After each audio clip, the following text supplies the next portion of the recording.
শাকিব খানের প্রিন্স চালাতে পারেনি বেশ কয়েকটি হল। পবিত্র ঈদ উল ফিতরে শতাধিক সিনেমা হলে Prince once upon A time in Dhaka মুক্তির ঘোষণা দেয় সিনেমাটির প্রযোজনা প্রতিষ্ঠান ক্রিয়েটিভ ল্যান্ড ফিল্মস। প্রযোজনা প্রতিষ্ঠানটি ছবিটির পরিবেশনা করেছে। বাংলাদেশ চলচ্চিত্র প্রদর্শক সমিতির সাধারণ সম্পাদক আওলাদ হোসেন আজ প্রথম আলোকে জানান, হলের মালিকদের অনেকে সিনেমাটি পরিবেশকের কাছ থেকে নির্ধারিত সময় পাননি, ফলে টিকিট বিক্রি করেও শো চালাতে পারেনি। বেশ কয়েকটি সিনেমা হলে ভাঙচুরের ঘটনা ঘটেছে। ময়মনসিংহ ত্রিশালের চিত্রপুরী সিনেমা হল, সৈয়দপুরের তামান্না সিনেমা হল, মাদারীপুরের টেকেরহাটে সোনালী সিনেমা হল সহ বেশ কয়েকটি হলে ভাঙচুরের খবর মিলেছে। বেশ কয়েকটি হলে সিনেমাটি চালানো যায়নি। চিত্রপুরী সিনেমা হলের কর্ণধার আখতারুজ্জামান কাজল প্রথম আলোকে জানান, 2.5 লাখ টাকায় প্রিন্স সিনেমাটি নিয়েছেন তিনি।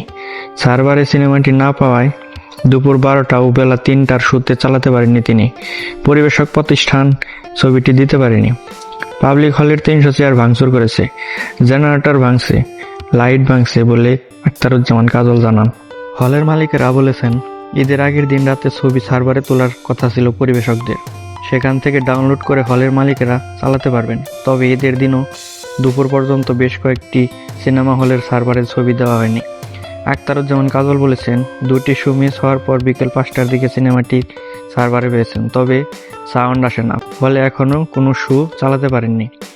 মাদারীপুরের টেকেরহাটে সোনালী সিনেমা হলের কর্ণধার রাহুল খান জানান, নির্ধারিত সময়ে সিনেমাটি পাওয়ার আশায় দুপুর 12টা ও বেলা 3টার শোর টিকিট বিক্রি করেছিলেন তিনি, তবে সার্ভারে সিনেমাটি না পাওয়ায় শো চালাতে পারেননি, ফলে দর্শকরা তার হলে ভাঙচুর করেছেন।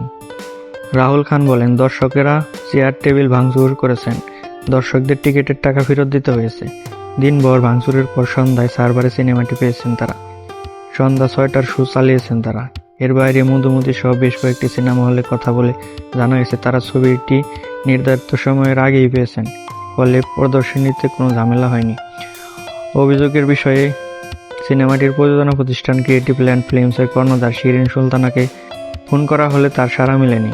হলের মালিকেরা জানান, লোকবল কম থাকায় কারিগরি জটিলতা সামলাতে পারেননি পরিবেশকরা। তো ধন্যবাদ সবাইকে ভিডিওটি দেখার জন্য। ভিডিওটি ভালো লাগলে অবশ্যই চ্যানেলটিকে সাবস্ক্রাইব করবেন। ধন্যবাদ।